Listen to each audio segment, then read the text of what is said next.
ẹ ká san o gbogbo ẹ̀yin bàbá mi, ìyá mi, àbúrò mi, ẹ̀gbọ́n mi lọ́kùnrin lóbìnrin, lọ́mọdé lágbà, lónílé lálejò ní gbogbo àgbáyé, ìyẹn ọmọ Yorùbá àtàtà, ẹ̀yin tọ́lọ́run tó ti ràn lọ́wọ́ tó sì máa ràn wá lọ́wọ́ tí tá máa fi délẹ̀ lérí. Èmi Alàgbà Olúwọlé ló ń sọ̀rọ̀ láti Nàìjíríà. Mo ń send voice note yìí sí gbogbo yín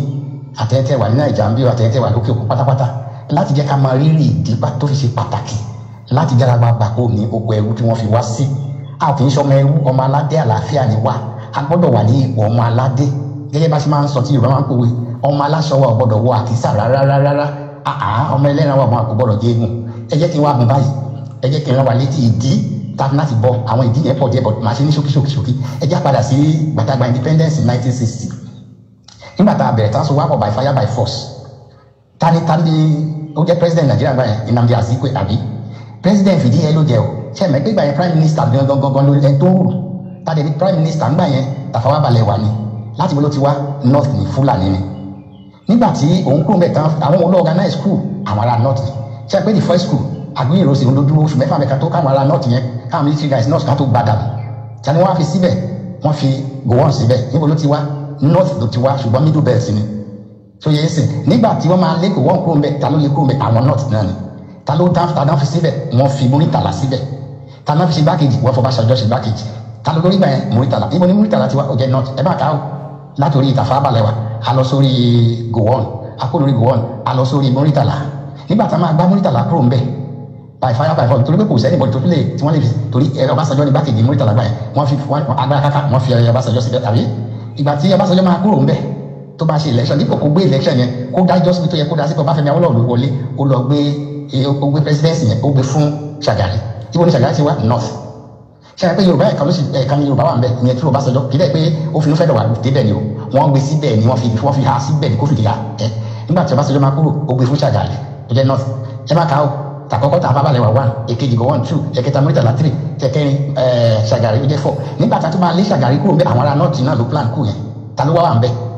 ọ̀gbẹ́ni tó wà ń bẹ̀ sí Muhammed Buhari ló wà ń bẹ̀ ó jẹ́ 5.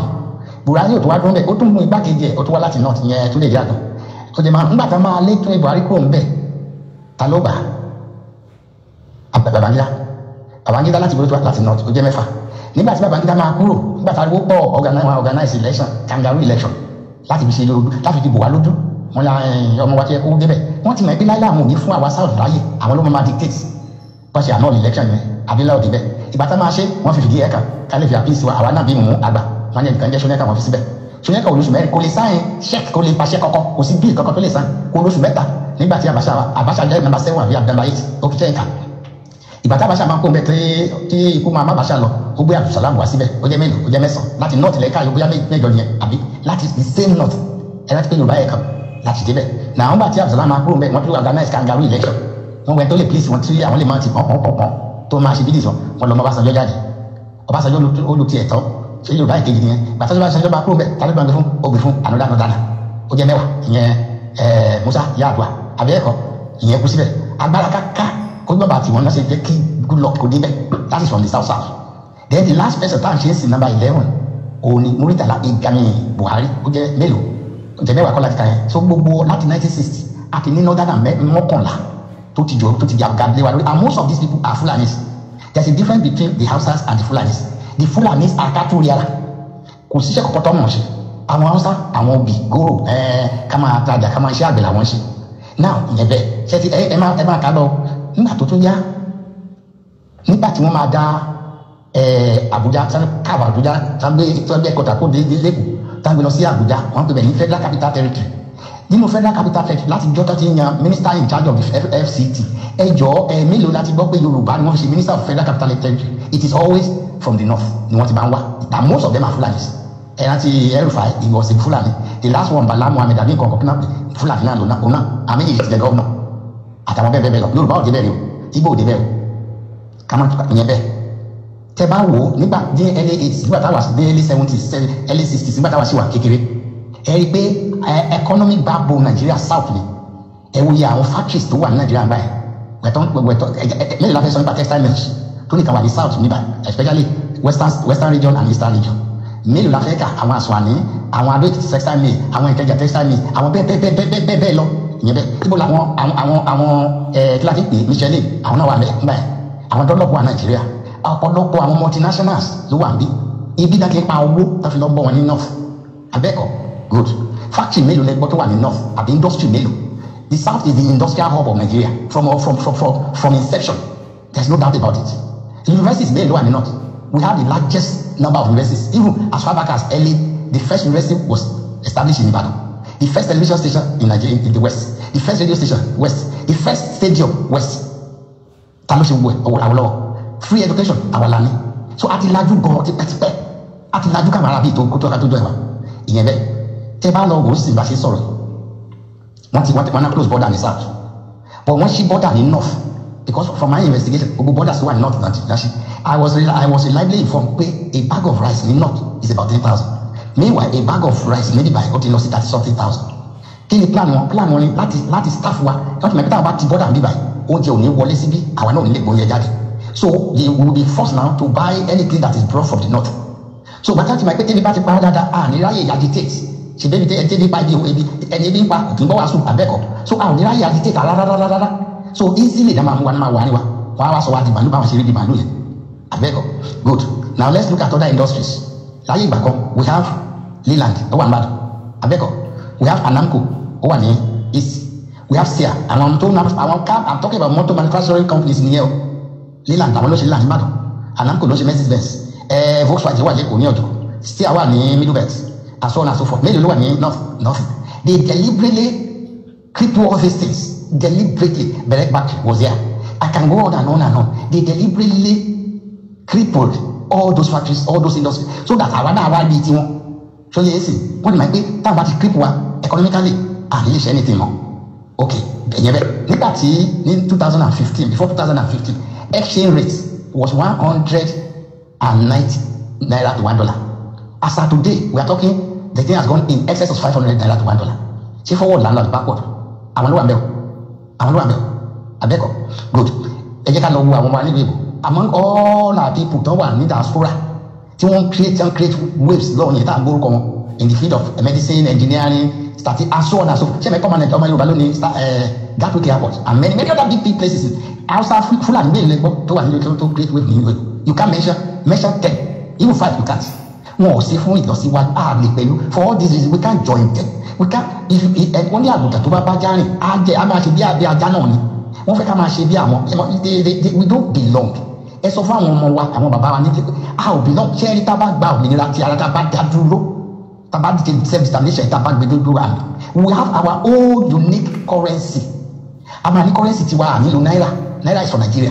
àwa máa ní tiwa olùwà lẹ́sà ní tiẹ̀ a máa ní passport tiwa lọ́tọ̀ we have our ambassadors all over the place we will be recognized by 196 members of the United Nations ṣé o yẹ sí iṣẹ́ àwà fáwọn ọmọ wa rẹpẹtẹ kò ní sọ́kọ́ wọn àbíkẹ́ lọ sí Dubai ẹ̀yàn mélòó láwọn tó wà ní Dubai ẹ̀yìn tẹ̀ wà ní Dubai ẹ̀jọ̀ àwọn ọmọ wọlé tó ń ta pure water tàbí tó ń ta kìnnì kan lójú títì lè rí wọn because their countries were so wide it was well planned and laid out tá a bá lè gbá bá ti lè gbára wa tá a di òmìnira fúnra wa our country wa because what we have Dubai àbí United Arab Emirates wọn ò ní o ẹ wo mi tí wọ́n ní bẹ̀rẹ̀ artificial lake wọn kàn ní wọ́n ṣe sí Dubai it's not real we have the sea here